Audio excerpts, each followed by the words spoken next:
अहमदुहु व नुसल्ली अला रसूलिहिल करीम अम्मा बाद फ़अऊज़ु बिल्लाहि मिनश्शैतानिर रजीम बिस्मिल्लाहिर रहमानिर रहीम रब्बि शरह ली सदरी व यस्सिर ली अमरी वहलुल उक़दतम मिन लिसानी यफ़क़हू क़ौली। सूरह बकरा का 8वां रुकू हमने आधा यानी आयत नंबर 66 तक तिलावत किया था। नंबर 67 से यानी 67 से गाय का वाक़या कुरान करीम में मौजूद है। ये गाय का वाक़या हमारी प्लेलिस्ट में अलग से भी मौजूद है, आप ज़रूर समाअत फरमाइएगा। अब हम पढ़ते हैं आयत नंबर 67 से शुरू करते हैं। वइज़ क़ाल मूसा, और जब कहा मूसा ने लिक़ौमिही अपने कौम से, इन्नल्लाह यअमुरुकुम, बेशक अल्लाह तुम्हें हुक्म देता है, अन तज़बहू बकरा, कि तुम ज़िबा करो गाय। क़ालू, तो वो कहने लगे, अतत्तख़िज़ूना हुज़ुआ, क्या तुम मजाक करते हो हमसे। क़ाला, हज़रत मूसा अलैहिस्सलाम ने कहा, उसने कहा, अऊज़ु बिल्लाहि, मैं पनाह लेता हूँ अल्लाह की, अन अकूना, कि मैं हो जाऊँगा, मिनल जाहिलीन, नादानों में से।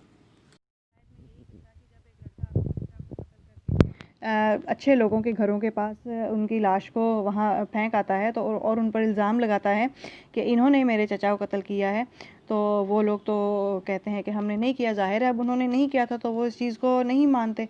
फिर ये मसला लेकर हज़रत मूसा अलैहिस्सलाम के पास आते हैं कि ये लड़का हम पर इल्ज़ाम लगाता है। अब हज़रत मूसा अलैहिस्सलाम अल्लाह ताला से दुआ करते हैं कि अल्लाह मुझ पर सच्चाई ज़ाहिर की जाए। तब अल्लाह ताला हज़रत मूसा अलैहिस्सलाम से कहते हैं कि इन्हें कहो एक गाय ज़बह करे। मूसा अलैहिस्सलाम अपनी कौम से कहते हैं कि अल्लाह ताला तुम्हें हुक्म देता है तुम एक गाय ज़बह करो। तो वो कहते हैं कि क्या तुम हमसे मजाक कर रहे हो कि कहाँ हम एक कत्ल का मसला तुम्हारे पास आपके पास लेकर आए हैं और आप हमें गाय ज़बह करने के लिए कह रहे हैं। तो हज़रत मूसा अलैहिस्सलाम कहते हैं कि बेशक ये अल्लाह का हुक्म है, अगर मैं मजाक करूँगा तो मैं नादानों में से हो जाऊँगा ना। तो फिर उन्हें चाहिए था कि अब वो खामोशी के साथ गाय को ज़बह करते और ये किस्सा जो है ख़त्म करते कि कातिल का पता चल जाता, लेकिन उन्होंने सवालों पे सवाल शुरू कर दिए। क्या कहते हैं, क़ालू उदउ लना रब्बका, उन्होंने कहा कि दुआ करें हमारे लिए, रब्बका अपने रब से, युबय्यिन लना, कि वो बताए हमें, माहिया, कि वो कैसी हो। क़ाला, उन्होंने कहा, इन्नहु यक़ूलु, बेशक वो फरमाता है, इन्नहा बक़रतुन ला फ़ारिज़ुन वला बिक्र, कि वो गाय हो ना बूढ़ी और ना ही छोटी उम्र की, अवानुम बैन ज़ालिक, जवान हो दरमियानी उम्र की, फ़फ़अलू मा तुअमरून, बस करो जो तुम्हें हुक्म दिया जाता है। यानी फिर उन्होंने पूछा कि अब वो बताएं हमें गाय कैसी हो। तो फिर अल्लाह ताला फरमाते हैं कि वो गाय अब ना बूढ़ी हो और ना छोटी उम्र की हो, बल्कि दरमियानी उम्र की हो, जवान हो, लेकिन जो तुम्हें अल्लाह ताला हुक्म देता है तो तुम वो करो। लेकिन उन्होंने फिर सवालों पे सवालों का जो है वो ढेर लगा दिए कि वो इस तरह की गायें तो बहुत सारी होंगी, इसका रंग कैसा हो, और मज़ीद सवालात। जिस तरह वो सवालात करते गए उसी तरह जो है वो उनके लिए सख्ती का हुक्म आता गया। क़ालू उदउ लना रब्बका, उन्होंने कहा दुआ करें हमारे लिए, युबय्यिन लना, कि वो बताए हमें, मा लौनुहा, उसका रंग कैसा हो। क़ाला, उन्होंने कहा, इन्नहु यक़ूलु, बेशक वो अल्लाह फरमाता है, इन्नहा बक़रा, कि वो गाय हो, सफ़राउ, जर्द रंग की, फ़ाक़िउल लौनुहा, गहरा रंग हो उसका, तसुर्रुन नाज़िरीन, अच्छी लगती हो देखने वालों को। यानी कि अब वो उसका रंग पूछते हैं, अब उसका रंग कैसा हो।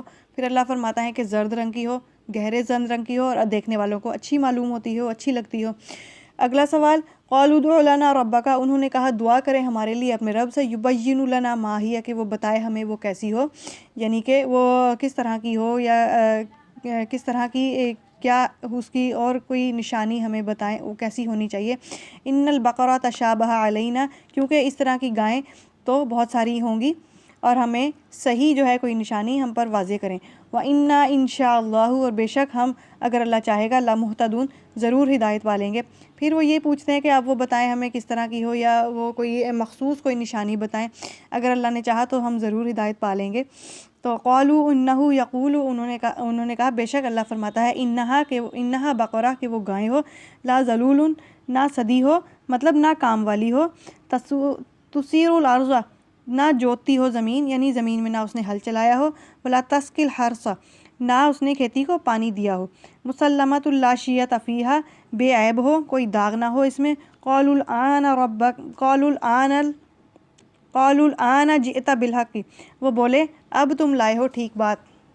فذبحوها وما كانوا يفعلون، پھر انہوں نے ذبح کیا اس کو اور وہ لگتے نہ تھے کہ وہ کریں گے۔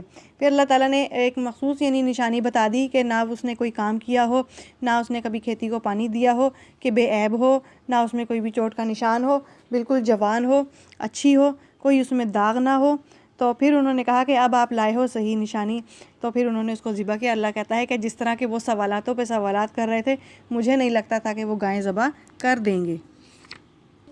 اب اس طرح کی گائیں ڈھونڈنے نکلتے ہیں تو وہ گائیں صرف ایک لڑکے کے پاس، وہ لڑکا اپنے ماں باپ کا بہت فرما بردار تھا، اس کی وجہ سے اللہ تعالیٰ نے اس کو یہ گائیں تحفے میں عطا کی تھی۔ اب اس گائے کی برکت دیکھیے کہ وہ لڑکے کے پاس آئے کہ ہمیں یہ گائے چاہیے، تو لڑکا کہتا ہے کہ نہیں، میں یہ گائیں نہیں بیچوں گا۔ انہوں نے کہا کہ ہم اس کے بدلے تمہیں 2 گائیں دیتے ہیں، تم ہمیں یہ گائیں دے دو۔ وہ لڑکا کہتا ہے میں پھر بھی نہیں دوں گا۔ انہوں نے کہا 3 گائیں دیتے ہیں، وہ یہ دے دو، یہ گائیں ہمیں دے دو۔ وہ پھر بھی نہیں مانا۔ پھر وہ حضرت موسیٰ علیہ السلام کے پاس آئے کہ یہ اس طرح کی گائیں تو ایک ہی لڑکے کے پاس ہے اور وہ بیچنے کو راضی نہیں ہے۔ اس پر حضرت موسیٰ علیہ السلام کہتے ہیں کہ اس کے بدلے جو لڑکا جس بات پر بھی وہ راضی ہوتا ہے وہ لڑکا، اسے وہ دو، لیکن یہ گائیں خرید کر لے کر آؤ۔ پھر کہتے ہیں کہ 3 لے لو، 4 لے لو، مگر یہ راضی پھر بھی نہیں ہوتا۔ یہ گائیں 10 تک پہنچ جاتی ہے کہ سودا 10 گائیں لے لو اور اس کے بدلے ہمیں یہ 1 گائیں دے دو، پھر بھی وہ راضی نہیں ہوتا۔ آخر کار اس گائیں کے برابر سونا دیا جاتا ہے، تب وہ اس بات پر راضی ہوتا ہے کہ میں اپنی گائیں بیچ دوں گا۔ اب یہ برکت اللہ تعالیٰ نے اسے اس لیے عطا فرمائی کہ وہ والدین کا بہت خدمت گزار اور فرمانبردار بیٹا تھا۔ وَإِذْ قَتَلْتُمْ نَفْسًا، پھر تم نے قتل کیا ایک آدمی کو، فَادَّارَأْتُمْ فِيهَا، پھر تم جھگڑنے لگے اس میں، وَاللَّهُ مُخْرِجٌ مَا كُنْتُمْ تَكْتُمُونَ، اور اللہ ظاہر کرنے والا ہے جو تم چھپاتے ہو۔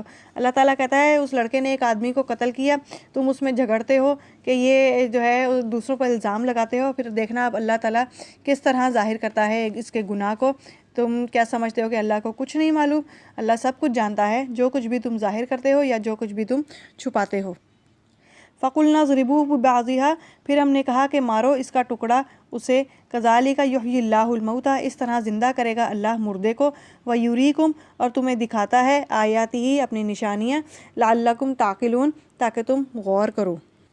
اب جب وہ گائیں لے کے آئی جاتی ہے تو پھر اللہ تعالیٰ فرماتے ہیں کہ اب اس گائیں کا ٹکڑا یا اس کے جسم کا کوئی بھی ٹکڑا اس کو ذبح کرو، اس کے جسم کا ایک ٹکڑا لے کر اس مرے ہوئے آدمی پر لگاؤ، تو وہ زندہ ہو کے بتائے گا کہ اصل قاتل کون تھا۔ اسی طرح کیا گیا، اس گائیں کو ذبح کیا گیا، گائیں کے جسم کا ایک ٹکڑا کاٹ کر جب اس قتل کیے ہوئے شخص کے جسم پر لگایا گیا، اس طرح وہ جی اٹھا دوبارہ اور اس نے بتایا کہ میرا اصل قاتل میرا بھتیجا ہے، اور یہ اتنا کہنا تھا کہ وہ پھر مر گیا اور قاتل کا پتہ لگ گیا، اسرائیل میں جو جنگ ہونے والی تھی وہ بھی رک گئی۔